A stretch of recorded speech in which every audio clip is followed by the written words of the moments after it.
And Bilbo Baggins, of course, in the Hobbit trilogy. Dr. John Watson in Sherlock. Now, there's a really interesting new thing. It's Fargo. Martin Freeman's here, first of all. We were just talking about this new thing. You didn't go back and look at the original movie. We should say this is a TV series. It is a series. It's a 10-part series set in the same universe as the film Fargo. The Coen brothers film came out in 1996, and it's a very beloved, kind of modern classic, really. Yeah. And we use the tone of it, the geographical setting, as a kind of jumping off point, but after that, it's different stories, different characters. I mean, it's stuff that is comparable if you're familiar with the film, but it's not literally the same stuff. So how does it work then, Martin? Is it a new crime every week, or is it the same crime? It unfolds. It's like the layers of an onion. They come off every episode, and that you kind of learn more about the principal players. But it's pretty much that world is set up. No, so it's not a crime of the week thing. It's not solving a different crime every week at all, no. So, for example, take us to the first episode then, which is on Sunday night, by the way, 9 p.m, Channel 4. Well, my character is a man called Lester Nygaard, and it's set in Minnesota. So it's set in with this culture that they call, however accurately or not, I don't know, I'm not Minnesotan, but they call it the Minnesota Nice, which is basically, it's the Scandinavian influence in Minnesota, which gives that kind of lilting accent, which was very famously done in the Fargo movie, but also just a culture where face and manners and presentation are very important. People don't really say what they feel. I mean, they make the English look like Italians, kind of thing, you know, really? In terms of reserve. And so you join my character, Lester Nygaard, who's a man who, up to this point, has been bullied and battered and beaten down by life. There was a very interesting stage direction that said Lester's the kind of guy who, if you trod on his toe, he would apologise. You know, he just lets life happen to him. And he's an insurance guy, right? He's a very inept insurance salesman. He's not good at his job. He's in a loveless marriage with a true harridan, if I can still say that word, of a wife. Great word. A proper harridan. I'm going to write that down. 2 R's. So I've got 2 R's in it. Well, I do it the old English, so there's 2 D's and 2 A's. Well, that's It's amazing. 2 of everything. Okay.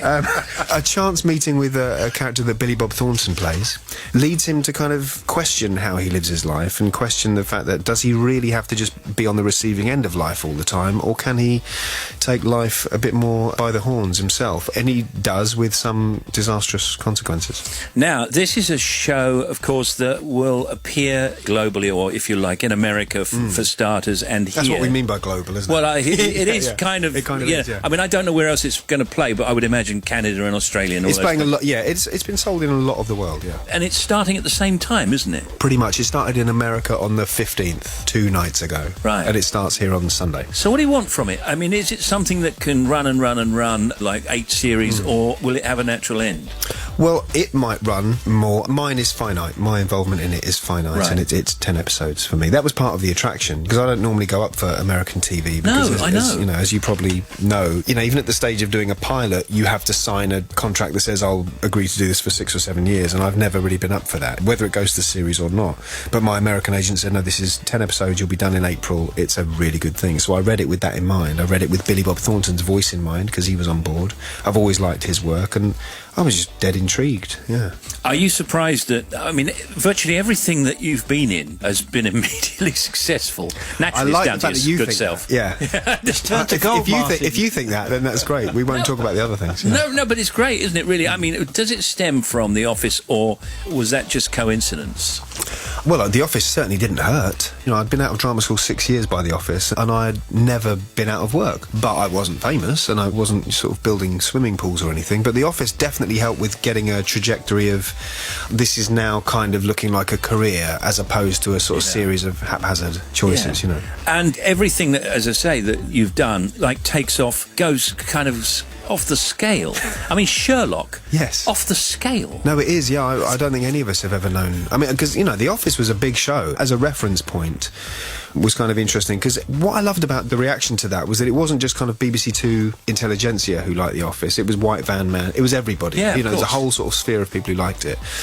And I thought, well, that's a big show, but I've never known anything like Sherlock, and certainly in terms of television. I mean, The Hobbit is a big show too, Yeah. But for television, I don't think anyone who's involved in Sherlock has known that sort of success.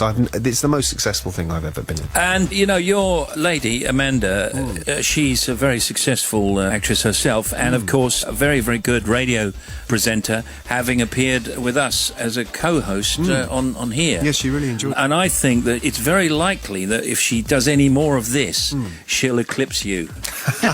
Mate, to be honest, I've been waiting for that for years. She came away and said, "Oh yeah, he's asked me to host it with him." I was like, "What? He's never asked me. I've been on that show loads." Never said a dicky bird to me about that. Yeah. But no, for years, I've always known I wasn't the best actor in my house. So I think the fact that the industry is genuinely, the industry is kind of catching up with that. I couldn't be more pleased for her. I'm her #1 fan. Well, if it's any consolation, you were second on our list. Thank you. Yeah. Thank you so Isn't much. that right, Tim? Yeah, more or less. More or Oh, less. third. Well, no, yeah. Well, fourth. You were fourth. You were fourth. Yeah. But you were up there. But I was You a were on the list. Yeah, I was a close runner up to Ricky. Yeah. Yeah, very much so.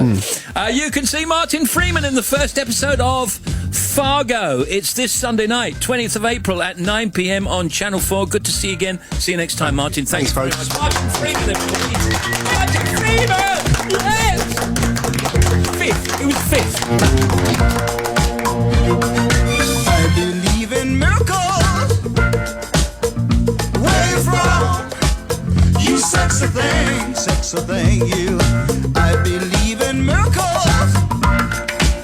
Since you came along, you sexy thing.